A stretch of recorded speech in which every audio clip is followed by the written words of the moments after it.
Pues hoy vamos a hablar, hermano, de algunos asuntos puntuales con respecto a la fe, y vamos a ubicarnos en el libro de Hebreos, capítulo 11, y vamos a leer el versículo 4. Vamos a leer el versículo 4, y desde allí vamos a analizar, pues, nuestro tema del día de hoy. Leemos en el nombre del Señor Jesucristo. Hebreos capítulo 11 y versículo 4 dice: en el nombre de Jesucristo. Por la fe, Abel ofreció a Dios más excelente sacrificio que Caín, por lo cual alcanzó testimonio de que era justo, dando a Dios testimonio de sus ofrendas, y muerto aún habla por ella. Gloria sea el nombre del Señor. Vamos a orar. Padre, gracias te damos en el nombre de Jesús. Agradecemos, Dios mío, tu bondad y que hoy nos has traído a tu presencia para hablar esta palabra. Ayúdanos y condúcenos, guíanos, Dios mío, en el nombre de Jesús. Amén. Tomen asiento y vamos a hablar entonces, continuar con el tema de la fe. Vamos a retomar el punto del capítulo, del versículo 3 que habíamos dicho, el capítulo 2, versículo 2, perdón, que habíamos hablado la semana pasada, y dice: porque por ella, es decir, por la fe, alcanzaron buen testimonio los antiguos. El 3 dice: por la fe entendemos haber sido constituido el universo por la palabra de Dios, de modo que lo que se ve fue hecho de lo que no se veía. Y aquí entramos entonces en la persona de Abel, el carácter de un hombre llamado Abel, y cómo fue su procedimiento delante de Dios. Vea la expresión, como cuando hablamos de Abel, que la Biblia dice que su ofrenda fue más excelente que la de Caín. Es interesante o importante entender que probablemente, yo creo que sí, la ofrenda de Caín también haya sido excelente, solo que la de Abel fue más excelente. Dentro de este asunto de la ofrenda, vamos a hablar de la ofrenda. Ya les dije que para la semana que viene, espero que este domingo, voy a comenzar a hablar de lo que es la naturaleza de la ofrenda y la naturaleza del diezmo, porque yo digo que no se ha entendido bien todas estas cosas, y la causa por la cual no se entiende es porque no se está recibiendo con fe lo que se dice, y la fe que se está utilizando es una fe contraria a Dios, es una fe que quiere vencer a Dios, torcerle el brazo a Dios, decir: yo creo esto, y Dios lo va a hacer porque yo lo creo. Es una fe loca, esa no es la fe bíblica, esa no es la fe de Dios. Ahora, si nosotros comenzamos a analizar las características que definen a un hombre de fe, el primero que se menciona acá en la Biblia como los hombres de fe es Abel. Y Abel no es el primer hombre en la tierra. Pudiéramos decir que conforme al orden cronológico de las Escrituras, el primero es Adán, luego su esposa Eva, luego se cree que Caín, y como cuarto Abel. Es decir, que el cuarto ser humano que nace en esta tierra es la primera persona que es considerada dentro de los estándares de la fe divina. O sea, entonces imagínense que ni siquiera Adán pudo calificar para estar en ese estándar de la fe divina. Tal parece que Dios entonces tiene un tabulador de la fe, tiene un estándar. Le dice: esto es la fe. Y ando buscando hombres que vivan conforme a este reglamento, no que traten de forzar los versículos bíblicos, no que traten de forzar el sistema para que se produzca lo que yo no quiero que se produzca. Voy a ponerles un ejemplo. Vea. El año pasado, tal vez año y medio, yo tuve que ir a hacer una diligencia por ahí por Mariche, ¿no? Tuvimos que entrar en un carro hacia abajo, por ahí. De repente Rudy tal vez conoce un poquito, por ahí por donde llaman por ahí por Mariche, cerquita del Roble. Pero al frente, para Altamira, por ahí buscando hacia abajo, y llegamos casi a Latillo. casi llegamos al río Guaire por ahí. Un poquito, el lugar de un poco de difícil acceso. Entonces había ciertos lugares de tierra, ¿no? Y yo le digo al hermano, mira, vamos a apurarnos porque va a llover, puede llover, pues. Y el hermano, uno de los hermanos que iba conmigo, entonces él me dice, no hermano, no va a llover, tenga fe en Dios que no va a llover. Y yo le dije a él, no, hermano, mire, si Dios tuviera que cambiar los tiempos, cada vez que usted y yo tuviéramos fe, ya el mundo se hubiera acabado. Usted se imagina que cada vez que usted va haciendo algo y si cae sol, si va a calentar sol, usted dice, no señor, quite ese sol, y de repente la gente en otro lado está esperando el sol, porque necesita que se le seque la tierra, o que necesita algo, pero como usted está antojado, entonces Dios, bueno, está bien, vamos a quitar el sol ahora de día y vamos a ponerlo de noche, imagínese eso. No, porque yo tengo fe, hermano, que mañana no sale el sol. Bueno, o tengo fe que no va a llover. Hermano, ¿usted cree que usted va a detener la lluvia por qué? Porque usted quiera, o va a detener el sol porque usted quiera. Dios no se mueve por capricho. Yo tengo acá por costumbre, y le digo a los hermanos que van a organizar campañas, y les digo, las campañas al aire libre, háganlas en los meses que no llueve. Y no diga que vamos a hacer unos ayunos para que Dios detenga la lluvia. Eso no tiene sentido. Eso sería ir contra la naturaleza, eso sería ir contra Dios mismo. Y Dios no escucha ese tipo de oración. La fe tiene que ser inteligente. La fe tiene que ser sabia. La fe tiene que tener conocimiento de las cosas. Porque si usted no sabe lo que Dios quiere, su fe es nula. Porque usted no sabe lo que Dios ha prometido.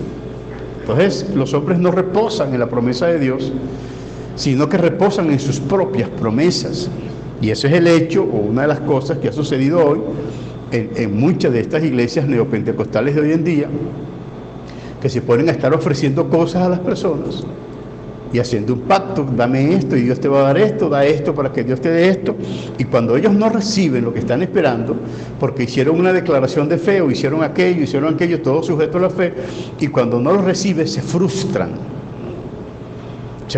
porque no reciben lo que otros les prometió, diciendo que Dios se lo había prometido, cuando en realidad no es Dios. Entonces usted ve la gran mayoría de ese tipo de pastores que vive esa vida, bueno, abundante, tienen muchas cosas, pero a los que le quita no tienen esas cosas. ¿Cómo lo van a tener pues si él se las quita? Sí, algo, no hermano, crea con fe. Y como dijimos la vez pasada, ¿usted cree que la gente que emprende un trabajo no lo emprende con fe? Todo el mundo emprende una obra con fe, un trabajo con fe, pero todas esas personas que emprenden un trabajo triunfan, prosperan todos. No, sencillamente porque Dios no los llamó a todos a hacer eso. Entonces, no, yo tengo fe y yo voy a atravesar el mar nadando. Bueno, vaya para allá que están unos tiburones esperando para comer terco. Y capaz que hasta se intoxiquen, porque la terquedad debe intoxicar aún a los tiburones. ¿Por qué? Porque no entienden la fe como es. Yo creo que Abel entendió la fe. Y el punto importante acá, entre las cosas que vamos a hablar de Abel, es lo siguiente, hermano, que dice que ofreció a Dios más excelente sacrificio que Caín, por lo cual alcanzó testimonio de que era justo, dando Dios testimonio de sus ofrendas, y muerto aún, habla por ella. Aquí surgen dos palabras importantes que están ligadas a la fe. Una es testimonio y otra es justicia. Creer en lo que no te prometen es una injusticia.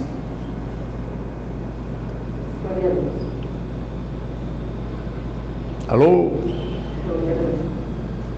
Yo no puedo ir a visitar a mi hermanita con la fe de que ella me dé todo lo que tiene en su casa. Eso es codicia, eso es injusticia. Ahora yo debería tener fe más bien de visitarla y llevarle un pan por lo menos. Tengo fe de que ella se va a sentir bien si yo le llevo un pan, porque esa es la práctica de la fe. Ahora, si tú vas a visitar al hermano con la intención de que el hermano te dé, eso no es fe, eso es codicia. Se confunde a veces la fe con la codicia. ¿Ustedes quieren decir algo con esto? ¿Se sintieron agraviados o no? O sea, no se puede confundir la chicha con el carato. como dicen allá en las tierras de Playa Grande. No confunda una cosa con la otra, ¿no? Porque todo tiene su justo valor. Abel, dice la Biblia, que en su forma de ofrendar dio testimonio, vea, testificó con su forma de ofrendar de que él era justo. Por eso Abel aparece de primero, en la primera categoría de los hombres de fe, aparece Abel, y no es casualidad de que luego Habacuc, que vamos a hablar dentro un poco de eso, Habacuc dice, el justo vive por fe. Entonces el que ofrece por fe, conforme dice la Biblia, no ofrece para recibir nada a cambio, porque la intención del que ofrece con fe no es recibir, es que reciban lo que está ofreciendo. Por eso ahí hay justicia. Hermano Rudy, ¿quiere decir algo? Está escuchando. Vea, no confunde una cosa con la otra. Dame tu teléfono que Dios te va a dar 10 teléfonos. Y yo digo, pero ¿qué voy a hacer yo con tantos teléfonos si yo tengo 2 orejas nada más? Tengo una sola boca. No, que Dios cree esos teléfonos a otros. Yo tengo uno. ¿Está cerrado ese? ¿Quién cerró? La dejas abierta. Entonces vamos a analizar ese punto de vista de nuestro hermano Abel. ¿Qué entendió Abel? Que fue hacer un sacrificio en justicia, y que ese sacrificio en justicia dio testimonio de su justicia, por supuesto, pero ¿delante de quién dio ese testimonio? ¿Quién estaba ahí cuando Abel fue a hacer la ofrenda? Según se cree, él y Caín. Pero Abel no fue a hacer una ofrenda para que Caín viera cómo él ofrendaba. Porque si esa ofrenda de Abel hubiese sido con ese concepto de que Caín viera lo que él ofrendaba, no hubiese sido una ofrenda en justicia. Y ese es precisamente ese planteamiento que hace el Señor Jesús cuando dice, cuídense de que vuestra justicia, de que vuestra limosna, cuando la den delante de los hombres, y no sepa su derecha lo que hace, perdón, su izquierda lo que hace su derecha. Entonces quiere decir que la ofrenda de Abel fue libre de todos esos pensamientos, pero dice la Biblia que dio testimonio de que era justo. De manera pues que si Abel dio testimonio delante de alguien, entiendo que lo dio delante de Dios. Todo lo hizo por fe. Ahora vamos a analizar el punto. ¿Quién era Abel? Yo puedo decir que Abel, entre los seres humanos, tal vez haya sido el tercer hombre más inteligente que había nacido en esa tierra. Vamos a ponerle primero a Adán. Y digo Adán porque Adán participó de la perfección. Y por el hecho de participar de la perfección, tiene una inteligencia perfecta. En cuanto se entiende ese tipo de inteligencia. Luego de Adán está Eva, pero luego de ellos está Abel. Caín no fue tan inteligente, pero era perfecto.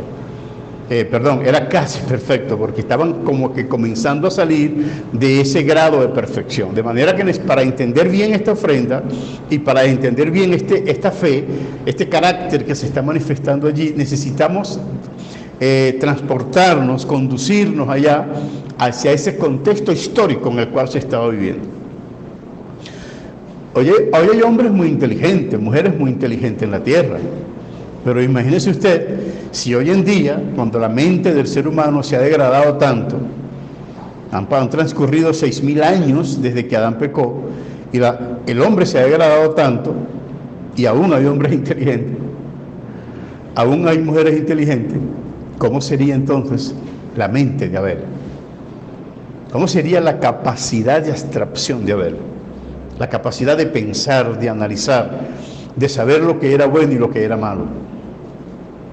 ¿Cómo sería ese planteamiento del profeta Abel? Porque vamos a hablar de Abel en cuanto a profeta, porque Abel era profeta. Y eso vamos a analizarlo. ¿Por qué necesitamos analizarlo? Porque los profetas vivieron con esa fe, y no es la misma fe que tienen los profetas hoy de declarar de que mañana el mar se va a secar, porque ellos necesitan pasar de Venezuela para Aruba y quieren que el mar se abra porque ellos... No, eso no es así. Pero Moisés lo hizo, pero tú no eres Moisés, ¿vale? Y las condiciones no son las mismas. Habían razones, habían condiciones que las cuales exigían eso, era lo que tenía que hacer y Dios lo hizo, y ya. Bueno, hermano, el que tiene fe, le dice a esa montaña que se mueva. Ajá, pero, hermano, el Evangelio tiene 2000 años de historia. ¿Ustedes han escuchado por casualidad que alguien haya movido una montaña de un lado para otro por el hecho de la fe? En la historia, en la historia del pensamiento cristiano, ¿eso se ha escuchado? No. Los apóstoles hicieron eso. Cristo lo hizo. Bueno, pero aquí hay gente más apretada entonces que Cristo y que los apóstoles, porque te dice, hermano, crea que el que cree puede decirle a esa montaña, muévase de ahí. Oye, pero eso es algo que en 2000 años yo nunca lo he escuchado. Entonces quiere decir que eso no es verdad. Eso no es verdad. Eso es como, era como especie de un refrán, pues, que se decía allá. Es como decía que va a matar un burro a pellizco. Usted sabe que eso no es verdad. Usted va a matar un burro a pellizco y el burro que va a dar una pata y tirarlo por allá boca abierta y patas arriba allá, porque usted se puede estar pellizcando un burro. Bien caído la mata desde el que después está pellizcando un burro. ¿Verdad? Por cierto, en estos días vi un video que un perro fue a morder un burro y el burro le dio una sola pata, eso voló un gol, hizo el burro con ese pie de perro. Porque, hermano, es cuestión de analizar. Hermano, la fe mueve montaña. ¿Cuál fe mueve montaña? Eso es literal. ¿Usted ha visto alguna vez una montaña movida por la fe? No, hermano, no lo entiende de esa manera. Vamos a ver qué nos quiere enseñar el Señor con respecto a la fe. Entonces tenemos al primer hombre de fe. De esa fe conforme a la estructura de Dios, conforme al estándar de Dios. Y para hablar de la fe de Adán, tendríamos que hablar con otro lineamiento de la fe, porque Adán tuvo fe, pero después que él peca, le cambió el nombre a la esposa y la llamó Eva, por fe, porque Dios dijo, ella va a parir, y aún no había parido, y él dijo, ella es la madre de todos los vivientes. Vea, creyó esa palabra, pero ya había pecado. Ya él había pecado, había cometido una falta y no podía otra vez entrar dentro de ese estándar que Dios le había dado. El punto es complicado. De manera pues que entonces el primero que aparece en ese lineamiento de la fe es Abel. Y qué casualidad que el primer hombre que manifiesta su fe muere por su fe. ¿Quién tiene aquí fe para morir? ¡Ah, caramba! ¿Dónde está la gente que está cantando ahorita? ¿Usted ha escuchado alguna vez que alguien tenga fe para morir? ¿Y para tener plata? ¿Y carro? ¿Y casa? ¿Pero para morir no? Bueno, les cuento que el primero que tuvo fe y que entró en el estándar bíblico de la fe, tuvo fe para morir. Y aquí las cosas se nos salieron se nos salieron, como pudiéramos decir, del marco de lo que se tiene como fe. Aquí se nos salieron las cosas de ese marco, porque ahora la Biblia nos está diciendo que Abel tuvo fe para morir y profetizó de esa fe y profetizó de su muerte y profetizó de la causa por la cual moría. Y eso lo pudiéramos analizar de una manera así somera, por cuanto Cristo dice, será vengada la sangre de los profetas, de todos los profetas. Esta generación, refiriéndose al pueblo hebreo, de esta generación se demandará la sangre de los profetas. Desde la sangre de Abel el justo, vea eso. Entonces indica que la sangre de Abel entraba dentro de la sangre de los profetas. Yo tiendo entonces y concluyo que Abel era profeta. Entonces tenemos dos puntos importantes en la personalidad de Abel. Era justo y era profeta. Y por fe dio testimonio de su justicia y tuvo fe en morir por la causa que profesaba. Ciertamente hablar de esto probablemente tenga algunas diferencias en el pensamiento, por cuanto los hombres hacen cursos, hacen seminarios, hacen, qué sé yo, una gran cantidad de cosas para aprender a orar para alcanzar. Pero yo no veo que hagan, o sea, es decir, aprender a orar para tener fe, para alcanzar cosas. Pero yo no he escuchado todavía que alguien vaya a dar un seminario de la fe, de cómo se muere por fe. ¿Aló? Porque ustedes me quedan mirando así como que, como gallina que mira sal. Pues yo soy su hermano. Y aquí vamos, pues. Entonces, vamos a analizar el punto de que Abel fue a hacer su sacrificio por fe y él sabía que iba a morir. ¿Por qué yo creo que Abel sabía que iba a morir? Porque Abel no era ningún caído a la mata. ¿Y por qué otra cosa creo que Abel sabía que iba a morir? Porque Abel era profeta. Y nada estaba oculto. Abel sabía que Caín lo iba a matar. Porque de qué manera puede ser Abel tipo de Cristo si él no sabía lo que le iba a pasar. Si Cristo sabía lo que le iba a pasar. Y la Biblia dice que el sacrificio de Abel, el testimonio de Abel, su sacrificio en este caso, todavía testifica. Pero testifica ¿cuál sangre? ¿La sangre del cordero que él derramó? ¿O la sangre que él derramó? Pregunto, ¿cuál sangre cree usted que testifica delante de Dios? ¿La del cordero que él mató o la sangre de su propio cuerpo que él derramó? Entonces quiere decir que el mejor sacrificio de Abel fue su propia sangre, porque él sabía que iba a morir. Pero tenía tan claro la situación que estaba pasando que él dijo, aquí no hay opciones, yo no puedo negarme, yo sé que voy a morir, este elemento me está invitando para el campo, yo sé que es para matarme. Y yo, bueno, ¿qué voy a hacer? Pues, no voy a pelear con él, porque si Abel pelea con Caín, Abel puede matar a Caín también.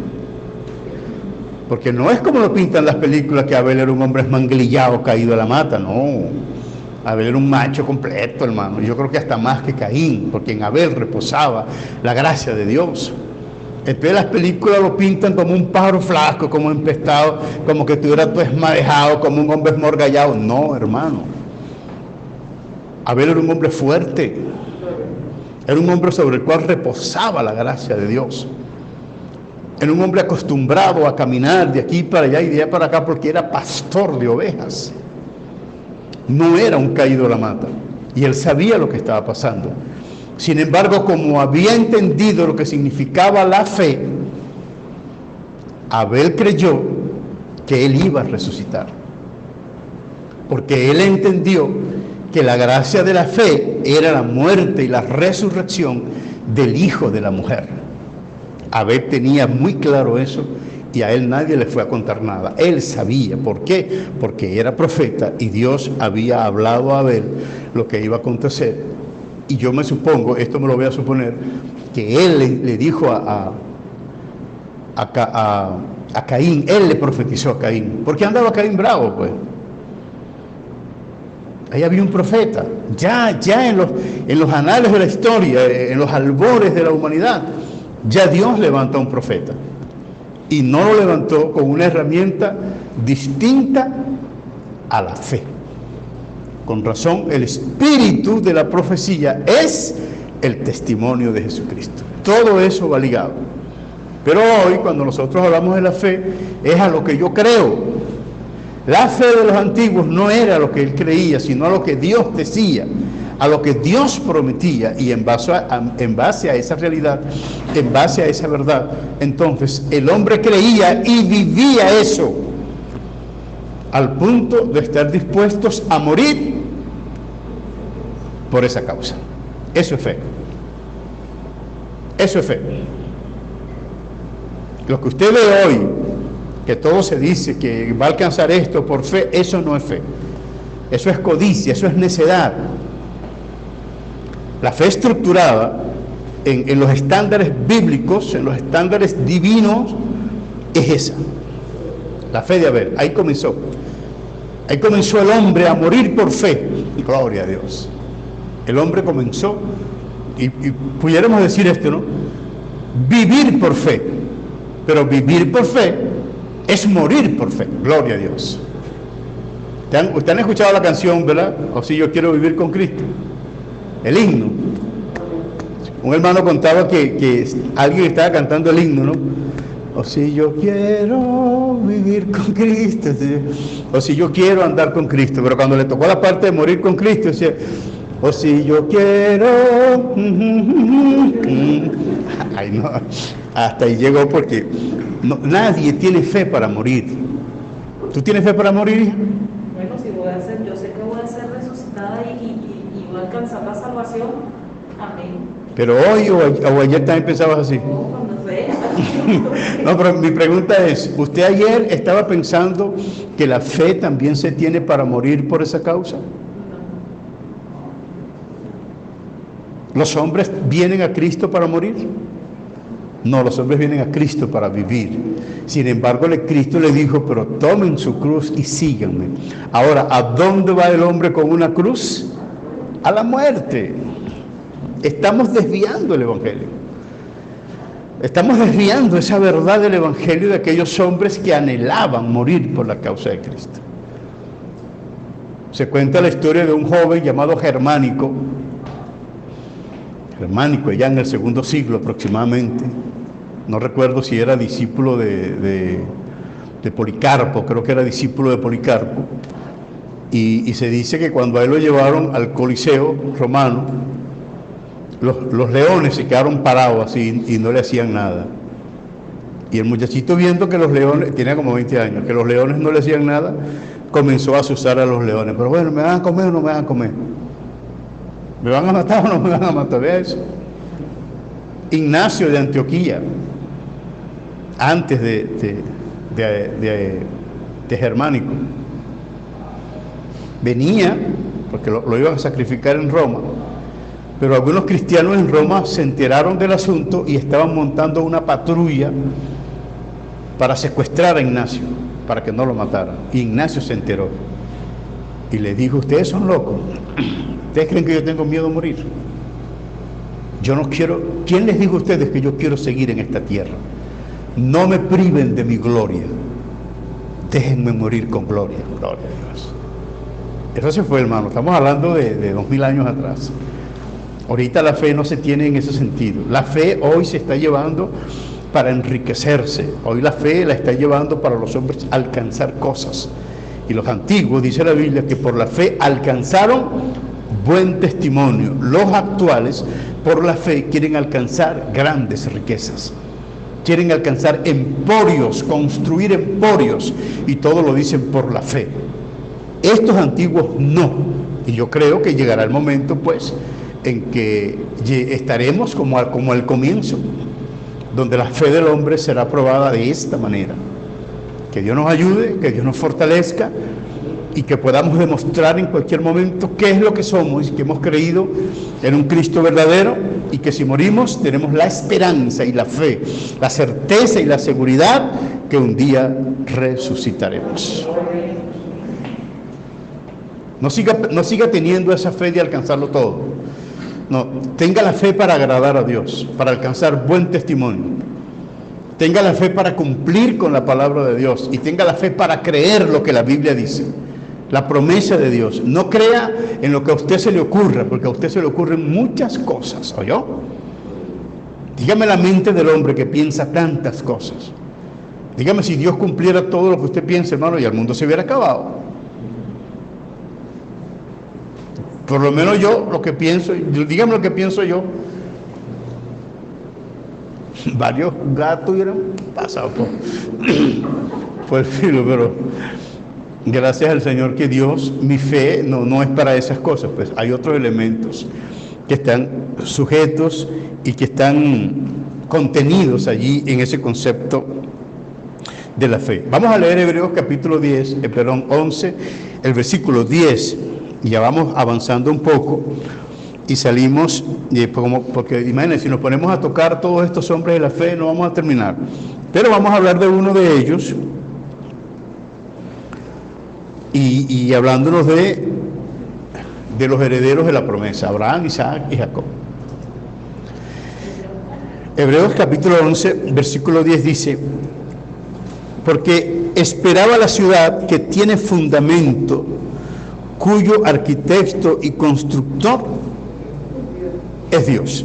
El 9 dice: por la fe habitó como extranjero en la tierra prometida, como en tierra ajena, morando en tiendas con Isaac y Jacob, coherederos de la misma promesa, porque esperaba la ciudad que tiene fundamentos, cuyo arquitecto y constructor es Dios. Hoy se habla mucho de la fe de Abraham. ¿Ustedes han escuchado eso? ¿Usted lo ha escuchado, verdad, hermana Miriam? La fe de Abraham. Tú lo has escuchado, hija, ¿verdad? Tienes que tener la fe de Abraham. Tienes que tener la fe de Abraham. Ahora, ¿usted cree que Abraham tuvo fe para ser rico? Sí. ¿Qué creen ustedes? ¿Abraham tuvo fe para ser rico? ¿En qué consistía la fe de Abraham? Es un punto importante, porque cuando nosotros hablamos de la fe, bueno, Abraham, hay que creer como Abraham. Ajá, pero ¿qué fue lo que creyó Abraham? ¿Ah? El dictamen de Dios. ¿Y cuál era el dictamen de Dios? Hay una promesa que su descendencia iba a ser grande como el mar, como la estrella, Okay. que se iba a multiplicar y él se mantuvo creyendo. Ok, vea esto, hermano.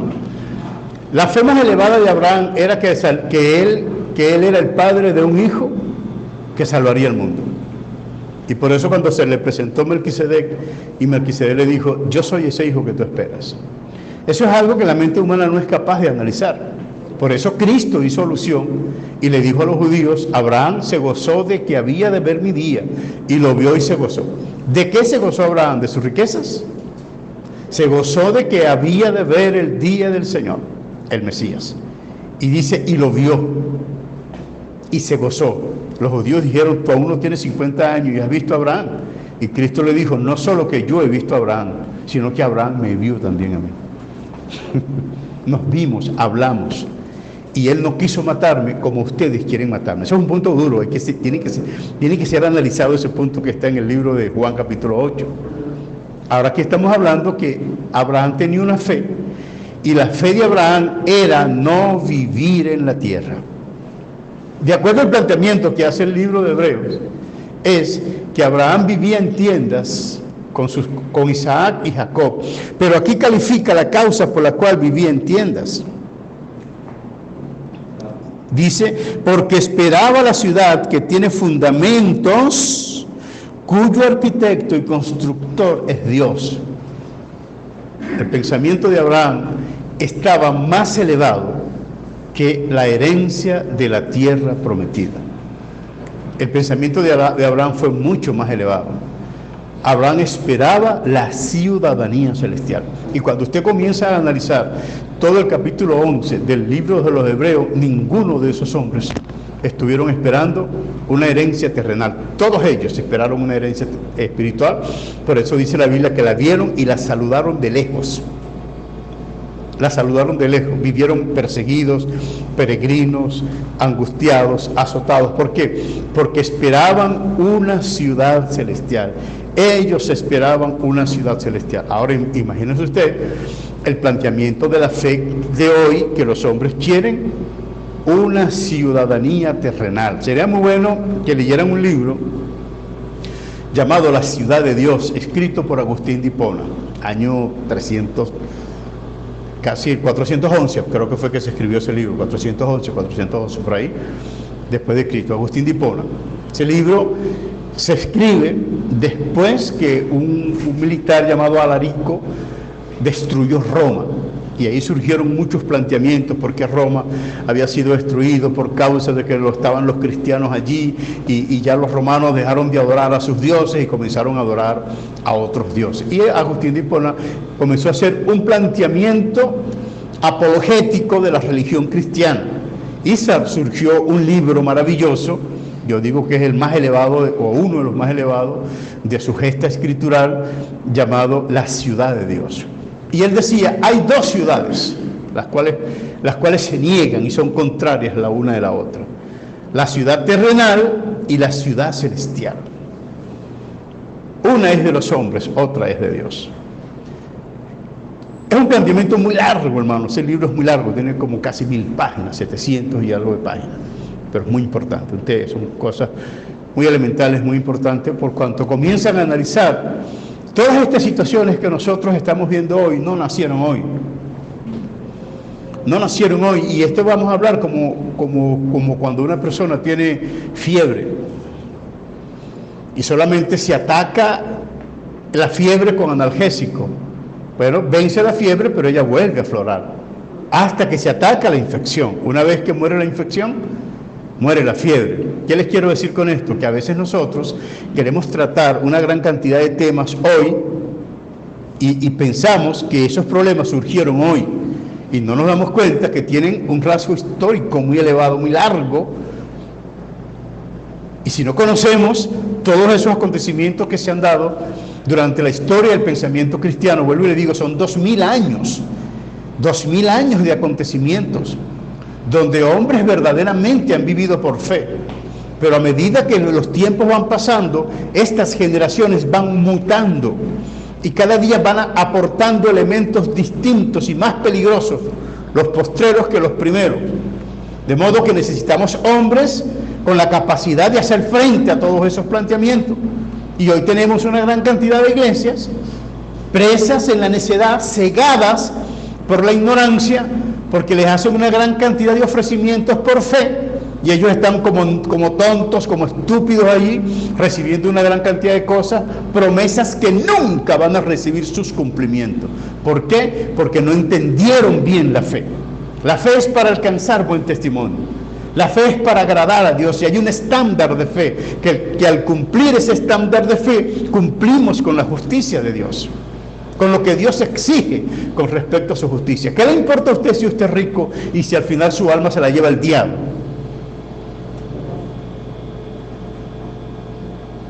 Ahora, si usted es rico y se va para el cielo, bueno, dele gloria a Dios. Pero no anhele las riquezas, anhele la justicia, anhele la comunión con Dios. Y como le dijo el Señor a sus discípulos, no se alegren que los espíritus se sujeten en mi nombre, alégrense de que vuestros nombres están escritos en los cielos. Ese es el fin de la fe. Esa es la idea de Dios, que su alma se salve. Y la herramienta que utiliza para estos términos es la fe. En este sentido, Abraham tiene un encuentro con Dios y Dios lo convierte en el padre de la fe. Pero no fue Abraham el primero, hermano.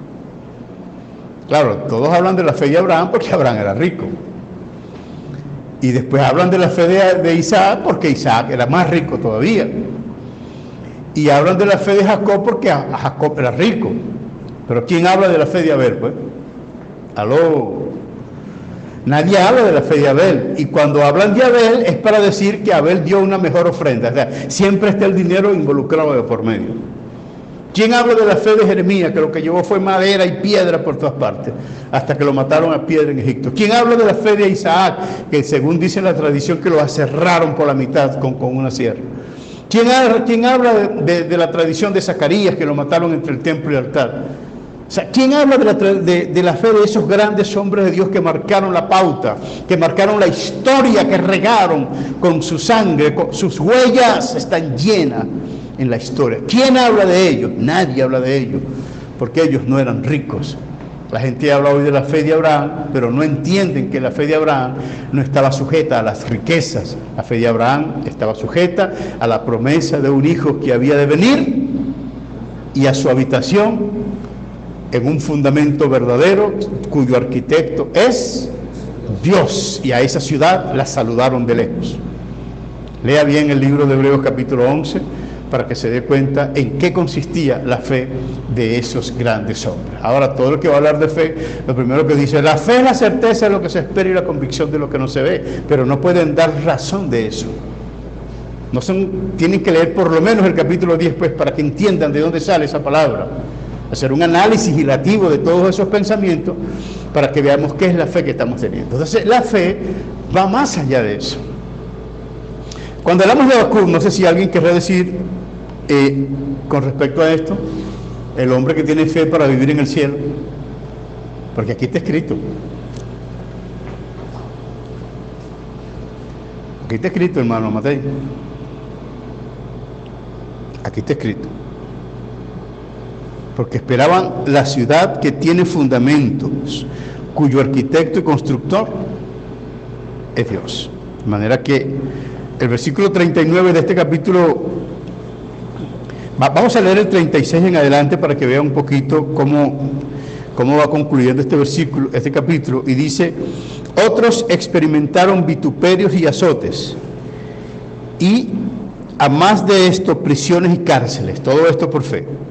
Fueron apedreados por fe, aserrados por fe, puestos a prueba por fe, muertos a filos de espada por fe, anduvieron de aquí para allá cubiertos de pieles de ovejas y de cabras por fe, pobres por fe, angustiados por fe, maltratados por fe, de los cuales el mundo no era digno, errando por los desiertos por fe, por los montes, por las cuevas y por las cavernas de la tierra. Y todos estos, aunque alcanzaron buen testimonio, volvemos al punto, aunque alcanzaron buen testimonio de la fe, no recibieron lo prometido, proveyendo Dios alguna cosa mejor para nosotros, para que no fuesen ellos perfeccionados aparte de nosotros. Se da cuenta que ellos no podían recibir esa ciudad celestial antes que nosotros. Ahora, en un momento, la vamos a recibir todos juntos. Eso. Ni ellos después, ni nosotros después. Todos juntos. Por eso ese planteamiento del apóstol Pablo es tan importante al decir: no te preocupes, que la resurrección resuelve todo. Los que están muertos en Cristo resucitarán y luego nosotros seremos transformados y juntos estaremos con el Señor. Qué cosa tan maravillosa, hermano. Todo por la fe. ¿Cómo se entendió? ¿Cómo entendió Pablo al pelo, al calco, todo el planteamiento que traían estos hombres de la fe? Y yo pienso que aquellas personas que dicen que el libro de Hebreos lo escribió Pablo, a veces yo tiendo a creerlo también, porque ese concepto paulino que está allí, ese contenido tan importante que está en el libro de Hebreos, ónchale, como que me sugiere a gritos, a grandes rasgos, que pareciera pues que es el apóstol Pablo. Pero no vamos a entrar ahorita en esos detalles de quién hizo eso y quién no lo hizo. Solamente estoy viendo cómo ese carácter paulino está ahí, cómo esa secuencia del planteamiento paulino está allí, inmerso en todos esos elementos que se están hablando de la fe. Ahora, ellos que recibieron una promesa de Dios, no recibieron lo prometido. Dígame esta gente que Dios no les ha prometido nada, hermano. Con razón, por lo menos los apóstoles. Hoy como hay elementos de eso. Y la Biblia dice que hay 12 tronos nada más para los 12 apóstoles.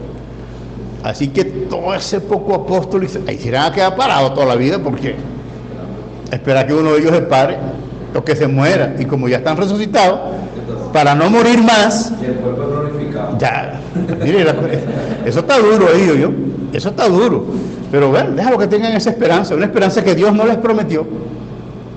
Lo que yo digo es, si aquellos que Dios les prometió no recibieron lo prometido, sino que lo saludaron de lejos, proveyendo Dios para nosotros algo mejor, para que no fueran ellos perfeccionados aparte de nosotros, ¿qué será para esta gente que está cifrando sus esperanzas en fundamentos infructuosos, infundados?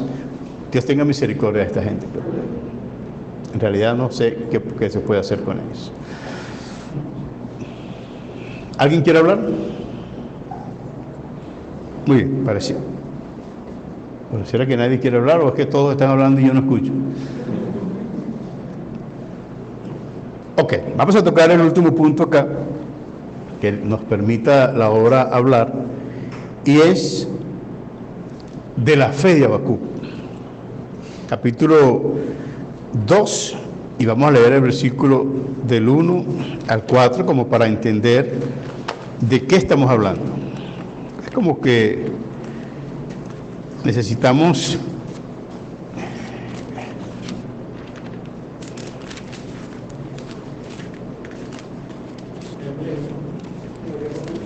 Habacuc capítulo 2, y vamos a leer el versículo 1 hasta el 4. Perdón, capítulo 2, sí. Capítulo 2. Dice así nuestro hermano Habacuc, dice así: sobre mi guarda estaré, y sobre la fortaleza afirmaré el pie, y velaré para ver lo que se me dirá, y que he de responder tocante a mi queja. Y Jehová me respondió y dijo: escribe la visión, y declárala en tablas, para que corra el que leyere en ella. Aunque la visión tardare, aún por un tiempo, más se apresurará hacia el fin y no mentirá. Aunque tardare, espéralo, porque sin duda vendrá, no tardará. He aquí que aquel cuya alma no es recta se enorgullece, mas el justo por su fe vivirá. ¿Cuántas veces hemos escuchado este versículo? El justo por su fe vivirá. ¿Cómo? Dos de Habacuc, desde el 1 al 4. ¿Cuántas veces hemos escuchado este versículo, estas palabras pues de Habacuc repetidas en nuestros labios? El justo por la fe vivirá, por la fe vivirá. Bueno, el apóstol Pablo de alguna manera cita, ¿no?, al profeta en el capítulo 1 del libro de los Romanos. Vamos a leer un poquito acá lo que el apóstol Pablo cita en el libro de Romanos capítulo 1. Dice: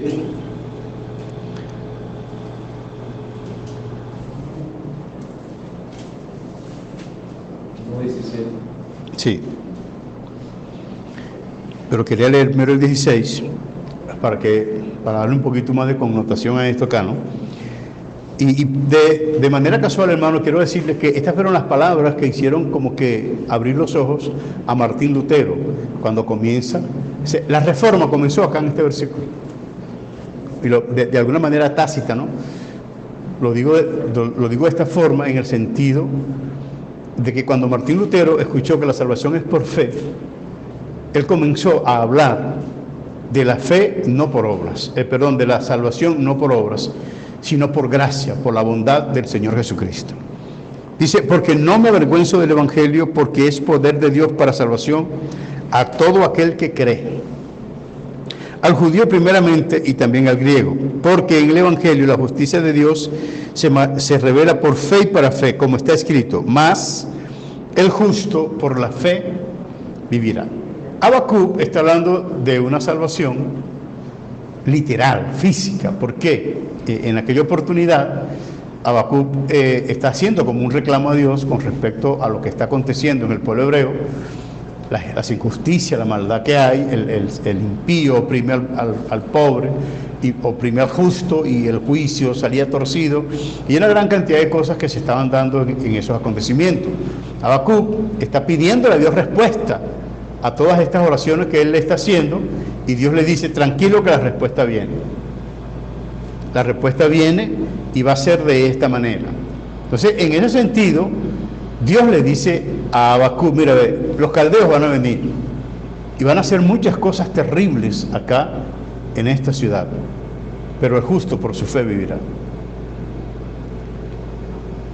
Cuando yo analizo esto de que el justo ha de vivir por fe, yo entiendo que pueda que sea un planteamiento humano, un planteamiento de que el hombre puede salvarse de la muerte, pero ¿será que no murió ningún siervo de Dios en esa invasión de los caldeos, de los babilonios? Yo he visto por ahí por las redes sociales, hermano, en realidad a veces digo: cónchale, ¿será verdad? ¿No será? ¿Qué será lo que está pasando? Y he oído pues a un hombre, o he visto, no lo he oído, lo he visto, a Paul Washer hablando no sé si son de los hermanos que están en Afganistán, ¿no? Cónchale. Y parece que una niña, un niño, no sé, hablaba por teléfono que no habían negado al Señor Jesucristo, que estaban creyendo en el Señor Jesucristo, que los estaban matando porque ellos seguían creyendo en el Señor Jesucristo. Esa no es la fe que nosotros vivimos, hermano. Perdónenme. Esa no es la fe que si cualquier cosita que se me esmanguililla el cuerpo no vengo a la iglesia, y que cualquier cosita que voy para allá no hago esto, y que si me ven me pongo bravo, y si no me ven también. Esa no es la fe que yo... Estos hombres están muriendo. Estas mujeres están muriendo. Estos niños están muriendo por una causa. Tienen fe. Y están llamando por teléfono para decir que están muriendo, pero que no han negado al Señor. Eso se llama fe. Esa es la fe de la cual está hablando el Señor Jesucristo. Esa es la fe de la cual hablaron los profetas. Esa es la fe de la cual hablaron aquellos hombres y aquellas mujeres. Esa es la fe que entra en el estándar de Dios. La fe del hombre que está dispuesto a morir por lo que cree. Esa es la fe. ¿Está aplaudiendo o qué? Ah, yo pensé que le estaba aplaudiendo. Está matando. Sí.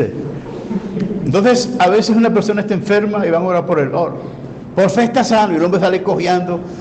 Pero no diga que le duele, tenga fe. Oye, pero si me duele la espalda, ¿cómo voy a decir que no me duele si me duele? No, pero tiene que creer. ¿Usted cree que yo no creo?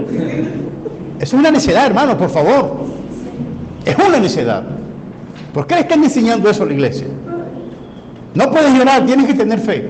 No te duele nada, y aunque te estás reventando con el dolor, tienes que decir que no te duele. Eso es mentira. Y mienten de una manera, mienten. No, hermano, por fe, diga que está bien. No, no estoy bien, me siento mal. Me siento mal y eso no significa que no tenga fe. Cristo dijo, mi alma está angustiada. Hasta la muerte. Y no tenía fe, tenía fe. ¿Ah? Y consumador de la fe. Pablo andaba perseguido, angustiado. ¿Tenía fe o no tenía? Tenía fe. Pero sintieron dolor, sintieron quebranto. Ahora este poca gente ahora van a orar por un enfermo y gloria a Dios, hermano. Yo oro también por los enfermos. Pero yo oro con claridad. Dios lo va a sanar si es su voluntad. Si no es su voluntad, no lo sana. Una persona que se está muriendo, yo no le voy a decir, crea. No, que malo, que me duele. No diga eso. No, ¿qué es lo que dice? No proclame. Señor te reprenda, diablo, embustero, falso profeta, engañador. Eso no es verdad, la fe es sincera. Entonces aquí estamos viendo un poco de personas que están muriendo y nosotros hablando de una fe aquí que yo creo que mañana voy a pararme en el Eurobuilding, ahí en la entrada, porque tengo fe que Maduro va a expropiar el Eurobuilding para regalármelo a mí, porque yo tengo fe. Hombre, chico. Hablo más loca, hermano, que ha entrado en Latinoamérica y en Venezuela, este poco de apóstoles vagabundos, desordenados, que andan por ahí metiéndole embuste a todo el mundo. Y mucha gente creyéndole sus cosas. ¿Por qué? Porque son necios, porque no entienden la palabra, porque no estudian la palabra de Dios, porque no quieren ser edificados en la verdad de Dios. Igual que el pueblo de Israel, pues, andaba en el desierto, pero lo que oyeron, no lo oyeron con fe. Con fe en lo que Dios les decía. Ellos creyeron en lo que le dijo Datán, Abirán y Coré. En eso creyeron. Ellos creyeron en lo que dijeron aquellas personas cuando querían levantarse en contra de Moisés y en contra de Aarón. En eso creían, pero lo que está en la palabra no creyeron. ¿Y qué pasó? Bueno, ninguno de ellos entró a la tierra prometida. Eso hay que entenderlo. Entonces Habacuc dice el justo por la fe vivirá. Pablo dice el justo por la fe vivirá. Y cuando nosotros analizamos, estamos viendo que la fe está relacionada con la justicia. La fe no desea lo que no es justo. La fe ama la justicia. Y tenemos que tratar de analizarlo desde esa perspectiva, desde esa visión. Y un hombre que ora por fe no trata de obligar a Dios. ¿Por qué? Porque la fe también entiende, la fe es entendida. La fe cree que también puedes morir y puedes sufrir, pero estás dispuesto a sufrir por fe. Eso es algo nuevo, pues eso es algo nuevo en el entendimiento del cristiano, porque no está en nuestros estándares sufrir por fe, no está. En nuestro corazón está enriquecernos por fe, avanzar por fe, obtenerlo todo por fe. Pero sufrir por fe, llorar por fe, como los hombres de la fe, no. Quisiera escuchar la opinión de ustedes, ya estamos a punto que nos vamos. Bueno, lo que te decía cuando mencionaba el aspecto de que son engañados y que a veces lo obligan a las personas a creer. Yo a veces he estudiado eso y yo lo veo como positivismo. Dentro de la iglesia entra lo que es la ciencia cristiana, el conocimiento de negar las cosas aún con el dolor. Y no es por fe, es como positivismo de que está bien y todo anda mal. Entonces, una de las cosas que yo dije, lo más importante es que en ti esté fundamentado el pensamiento de Dios. Porque la palabra que no cae por tierra es la de Dios, no la del hombre. La del hombre se va a desvanecer, no va a tener fuerza, pero Dios va a velar para que su palabra se cumpla en ti. Si Dios te dio una palabra, cree en eso. Pero no es que vete el otro y prácticamente te está forzando a creer en que estás bien, tranquilo que todo está bien. Y ese está bien, eso es positivismo, psicología, estudio de la mente, gente que está preparada para eso, Correcto. Y que estudian la mente del hombre y juegan con él. Sí. Ahora, hermano, el asunto es que ninguno de esos hombres y de esas mujeres dicen, yo te digo.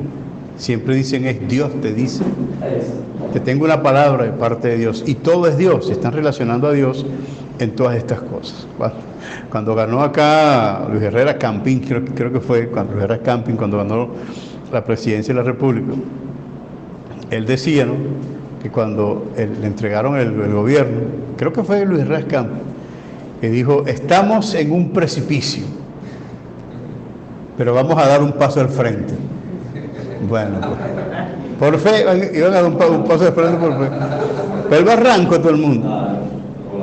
Porque piensan que todas las cosas las van a solucionar con tener fe. Cuando me recuerdo que hace como año y medio, tal vez, antes de la pandemia, creo que como 2 años más o menos, fue a dar el presidente Maduro una entrega de memoria y cuenta, creo que fue al Congreso, ¿no? Y para salirse del paquete lo que dijo fue Dios proveerá. Ellos creen que con decir Dios proveerá, eso es una palabra mágica. Es una palabra mágica y que Dios va a proveer porque usted invocó a eso. ¿Cuántos cristianos habrán dicho Dios proveerá y todavía están esperando la provisión de Dios? Ahora pregunto, ¿es mentira que Dios provee? No, Dios provee, ¿verdad? No es mentira, Dios provee. Y todo lo que tenemos es porque Dios lo ha provisto. Nosotros no ignoramos la providencia de Dios, no ignoramos la proveeduría de Dios. Lo que yo sí ignoro es ese planteamiento de los hombres, que cualquier cosa que dicen, ellos sienten que con decir la palabra mágica, Dios proveerá, ya se abre todo para recibir lo que ellos están esperando. Pues no es así. No es así. Dios va a dar lo que Él ha prometido. Y si a usted no le ha prometido nada, el apóstol Pablo, pues, por ejemplo, el apóstol Pablo estuviera en estos tiempos aquí, ya lo hubieran reprendido, estos apóstoles de hoy en día lo hubieran puesto en disciplina, porque Pablo le dijo al Señor, cónchale, sáname de esta enfermedad. Y Cristo le dijo, bástate mi gracia. Cristo no le dijo, declárate sano, no. Le dijo, bástate mi gracia. Y volvió a orar, porque dice la Biblia que le pidió 3 veces. Señor, sáname, porque este es un azote que tengo. Y según las palabras del apóstol Pablo, él reconocía que la lucha que tenía era tan dura que él decía que era un emisario de Satanás, un aguijón, un emisario de Satanás que lo abofeteaba, es decir, que lo avergonzaba, y ese mal lo tenía en su cuerpo. Y fue y le pidió la segunda vez y le dijo, Señor, sáname de este mal. Y él le dijo, bástate mi gracia. Y la tercera vez le volvió a decir, bástate mi gracia. Y Pablo dijo, no pido más. No pido más porque le he pedido 3 veces y me ha dicho que no. Eso quiere decir que si le pido 10 veces también me va a decir que no. Pero hoy los que piensan el positivismo dicen, no, siga pidiendo, crea. No, chico, sí, algo así más o menos. Crea que al final Dios se va a cansar. Dios se va a cansar de ser Dios para convertirse en lo que estos hombres quieren, y Dios te va a dar lo que tú quieres. No es verdad. Hay cosas que usted morirá esperando y no las recibirá. Tiene la palabra nuestro hermano. Póngase en pie, hermano, por favor. En sí, por ejemplo, la fe es algo que se debe de construir con nuestras acciones. Por ejemplo, cuando menciona que Abel era justo, me imagino que él siempre agradecido con Dios. Cuando ofrece la ofrenda, por eso a Dios le parece que uno sorprenda, o sea, que lo hizo para Dios, pues, nada más darle lo que es. Sí, fue una ofrenda pensada. Nos da la vida, pues, y eso fue algo que se construye, pues. Ofrece para agradar a Dios. Correcto. Aunque tengo fe de que esto le va a agradar a Dios, y más aún así, o sea, porque cuando aquel tiempo, entrando dentro del contexto histórico de la estadía de Abel, Caín, fueron los primeros seres humanos mencionados bíblicamente, no habían conocido la muerte. Todavía no. Todavía no. Inclusive el primer muerto que hubo, de acuerdo a la Biblia, Abel. es Abel. Y murió por fe. Tenía fe de que iba a morir así. Pero en sí para ir a una mejor vida, porque tal vez Abel tuvo experiencia en el paraíso. ¿Quién sabe? Tal vez, o sea, no se sabe de la ciencia. No, Abel no estuvo ahí. No, Abel no estuvo ahí. Sí, había escuchado De repente sí, una nociología ahí, lo que le contaban sus padres. Pues. Tendría fe que ese mundo que le habló a Adán, Eva, sus padres, Correcto. podría uno volver nuevamente a ese mundo. Y entonces, pero primero tenía que morir. Correcto. Ahora, vea lo importante, quiero rescatar de las palabras que ha dicho el hermano, quiero rescatar una, ¿no? Y es que Abel no tenía fe de que Dios le iba a dar a él, sino que tenía fe de que Dios iba a recibir lo que él estaba dando. Bueno, me parece bien. Que lo que demos, lo demos con fe de que Dios lo va a recibir. Eso me parece bien, porque es una ofrenda pensada. Una ofrenda pensada. Abel llevó la mejor ofrenda. Eso es fe. Ese fue. Bien, hermanos, si nada más tienen que decir, hermano Rudy, ¿quieres decir algo? Quítate ese trapo que tiene en la boca para que la gente te escuche bien. Amén. Para mí, en personal, muy importante este estudio, ¿no? Porque durante muchos años se ha sacado del contexto la esencia de la fe. Correcto. Y como está establecida en su palabra. Y rescatar esto en este tiempo es muy importante para nosotros, porque los tiempos que se avecinan no son tiempos muy buenos como la gente está pintando de que todo va a ser todo de rosa. Y viendo lo que se ha hablado acá, el apóstol Pablo, la palabra del Señor nos aconseja que todo lo que vayamos a hacer en cuanto a ofrenda a nuestro Señor Jesucristo, tiene que ser con entendimiento. Entender lo que se va a hacer y cómo yo voy a llevárselo al Señor. Y con lo que usted nos enseñaba a través de la palabra del Señor, es que Abel tenía pleno entendimiento de lo que él iba a ofrecer. Sí. Por eso se registra en un más excelente sacrificio. Correcto. Y usted decía algo también en principio de que se veía como un profeta. Yo no lo sabía. Ahora, entendiendo eso, usted también decía de que él sabía que iba a morir. Yo lo creo así. Y Sí. la palabra dice que nada acontece sin que antes sea revelado A los profetas. a los profetas. Y como él, si es un profeta, Era profeta. sabía que iba a morir, por eso que él ofreció. Entonces, entendamos nosotros que si vamos a ofrecer un sacrificio excelente, podemos recibir la muerte también. Sí, hermano. Por eso nos está preparando el Señor, estaremos preparados para morir por la fe. Para morir por eso que estamos nosotros viviendo. Que Dios nos ayude, hermano. Amén. Que Dios nos ayude en realidad a entender esto y que nuestra fe esté más allá de lo que Dios te pueda dar. Ya te ha dado bastante y seguramente nos va a dar más. Dios nos va a dar más cosas. Dios nos va a dar más cosas que son necesarias a nuestra vida. Pero no pida lo que Dios no le pueda dar. Y no porque Él no tenga poder, sino porque usted y yo no podemos recibirlo. ¿Estamos en pie?